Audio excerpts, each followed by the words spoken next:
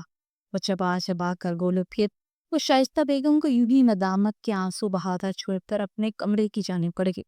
ابھی ان کو کمرے میں یہ اشتیلی ہوئی تھی کہ افراتفری میں باہر شائستہ محسن کا ایکسیڈنٹ ہو گیا۔ سفیان نے باہر آ کر جب کہا تو شائستہ بیگم کو اپنے پیروں تلے سے زمین کھسکتی ہوئی محسوس ہوئی۔ وہ دونوں بھاگتے ہوئے ہاسپٹل پہنچے۔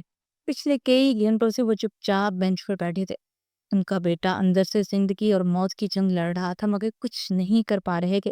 سفیان صاحب نے فون کر کے صبح کو علیزے کو بھی وہاں بلا لیا۔ جب وہ وہاں پر آئی تو شائستہ بیگم نے اس کے سامنے ہاتھ جوڑ دی۔ میرے بیٹے کو بچا لو، وہ روٹ کر لیتا ہے وہاں۔ اس کو کہو مجھے ایک بار معاف کرتے، میں کبھی بھی تم دونوں کے رشتوں کے بیچ نہیں آؤں گی۔ شائستہ بیگم تڑپ کر روتے ہوئے بولی۔ وہ جلدی سے شائستہ بیگم کے ہاتھ تھام کی۔ شائستہ بیگم اس کے گلے لگ چکی تھی۔ اگلا پورا دن بھی گزر چکا تھا۔ وہ لوگ بار بار اسے دیکھنے جا رہے تھے، مگر وہ ابھی تک سب سے روٹ کر آنکھیں موندے لیٹا ہے۔ رات کو سے ہوش آیا تو خالی خالی نظروں سے اجنبی جگہ کو دیکھنے لگا۔ کچھ دیر گزری اور ڈاکٹر اندر داخل ہوا۔ کیسا فیل کر رہے ہیں آپ؟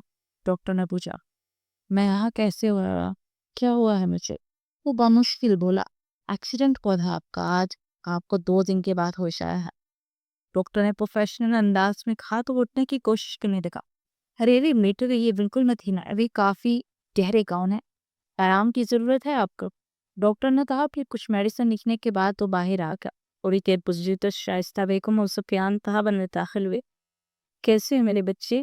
شائستہ بیگم نے اس کے ماتھے کو چومتے ہوئے کہا تو وہ مار کر ہلا گئی۔ کچھ پل کے بعد دروازے سے علیزہ اندر داخل ہوئی تو اس کی نگاہیں علیزہ پر ہی ٹک گئی۔ ارے آؤ نا بیٹا، شائستہ بیگم نے نرمی سے کہا تو وہ انگلیاں چٹکاتے تھے پاس آ۔ محسن حیرانگی سے شائستہ بیگم کو دیکھ رہا تھا، کیونکہ علیزہ کو بات سے تھام کر اس کے پاس بٹھاتی دونوں کا ہاتھ ایک دوسرے میں دے چکی تھی۔ ہمیشہ خوش ہو میرے بچوں۔ انہوں نے باری باری دونوں کا پھر سے ماتھا چوم۔ کچھ دیر بیٹھنے کے بعد وہ اپنی کال سننے کے لیے باہر گئی تو وہ سفیان صاحب کو دیکھنے لگے جو مسکرا رہے تھے۔ کیا ہوا؟ ایسے کہ لگ رہا ہے کہ تمہیں ابھی تک یقین نہیں آیا۔ کیسے کروں یقین ڈیڈ؟ مگر مجھے یقین ہی نہیں آ رہا، مون نے علیزہ کو خود ہاتھ پکڑ کے میرے ہاتھ میں دیا ہے۔ سفیان صاحب کی بات کے جواب میں بولا تو وہ کہا لگا کر ہنس کر پڑے۔ یقین تو مجھے بھی نہیں آیا تھا، لیکن شائستہ بیگم کو اگر کسی چیز نے بدلا ہے تو بیٹے کے کھونے کے ڈر نے۔ احساس ہو گیا تمہاری ماں کو کہ تم ان کا کچھ سرمایہ ہو، اور تمہاری خوشی میں ہی ان کی خوشی ہے۔ اب دونوں بیٹھ کر اپنی سارے غلط فہمیاں دور کرو، پھر ہمیں بتا دینا کب شادی کی ڈیٹ رکھنی ہے۔ سفیان صاحب نے اٹھتے ہوئے کہا، پھر وہ دونوں باہر نکل گئے۔ علیزہ اس کے پاس اس کا ہاتھ تھامے اس پر سر ٹکائے رو دی۔ بس کر دو علیزہ، کیا ہو گیا؟ زندہ ہوں میں۔ اسے بازو سے کھینچ کر اپنے قریب کرتے ہوئے باہوں کے حصار میں لے گیا۔ بہت بری ہونا، یعنی بہت دکھ دیا نا آپ کو؟ وہ آنسو بھری آنکھوں سے اسے دیکھتے ہوئے بولی تو وہ زور زور سے سر ہلا گیا۔ خیر رات کی تو بات کی، معاف کیا آپ کو بیگم صاحبہ، بس آپ یوں ہی قریب رہیے اور کبھی دور جانے کی بات مت کیجیے۔ وہ ہلکا سا مسکراتے ہوئے بولی تو وہ بھی دھیما سا مسکرا دی۔ اگلے 2 دن تک اس کے پاس ہاسپٹل میں ہی رہی تھی، 1 منٹ کے لیے کہیں نہیں جاتی تھی۔ شائستہ بیگم اور سفیان صاحب کچھ دیر کے لیے آتے اور بیٹھ کر چلے جاتے۔ اگلے دن اسے ہاسپٹل سے چھٹی ہوگی اور علیزہ گھر چھوڑنے کے بعد ہاسٹل جانے لگی تو شائستہ بیگم نے اسے پکارا، تم کہیں نہیں جاؤ گی؟ میں نے نادیہ کو فون کر کے کہہ دیا کہ اگلے ہفتے آ جائے، شادی کی تیاری کرنی ہے، تو تم تب تک گیسٹ روم میں رہو گے اور پھر رخصت ہوتے میرے بیٹے کے کمرے میں۔ تمہیں کسی بھی چیز کی ضرورت ہو تو تم نے بلا جھجک کہنا ہے۔ شائستہ بیگم نے نرم لہجے میں کہا تو وہ سر اسبات نے ہلا کے۔ مہینے کے بعد وہ پور اس کے لیے سجے اسٹرڈ بلیڈ کلر کے لہنگے میں ملبوس گھونگھٹ نکالے بیڈ کے بیچوں بیچ بیٹھی اپنے ہمسفر پر انتظار کر رہی تھی۔ اس نے بجلی دروازہ کھلا، محسن اندر داخل ہوا۔ وہ چلتا ہوا اس کے پاس آ کر اس کے سامنے بیٹھ گیا۔ محسن نے اس کو گھونگھٹ ٹوٹا تو اس نے ذرا سی پلکیں اٹھا کر اسے دیکھا اور پھر دوبارہ سے چکا رہی۔ مجھے تو یقین ہی نہیں آ رہا تھی تم میری بن چکی ہو۔ مجھے تو ایسا لگا میں کبھی بڑی مشکلوں سے پاؤں گا، مگر دیکھو قدرت نے ہمیں ملا ہی دیا، اور آج میرے پاس میرے قریب ہو۔ وہ اسے باہوں کے حصار میں لیے بولی تو وہ شرمگی مسکراہٹ سے سر جھکا گئی۔ تم بھی کچھ بولو نا، مجھ سے محبت کرتی ہو؟ محسن نے اس کی تھوڑی سی تھامتے اس کا چہرہ اونچا کرتے ہوئے پوچھا۔ جی آپ میرا سب کچھ ہیں، مجھے اب کسی چیز کی تمنا نہیں، کیونکہ آپ میرے پاس ہیں۔ مجھے بھی تمہارے طلب کے علاوہ کسی کی طلب نہیں کہ میری زندگی ہو۔ اس کے ماتھے پر شدت بھرا لمس دیتا اسے اپنی باہوں کے حصار نے قید کر گیا۔ ختم شد۔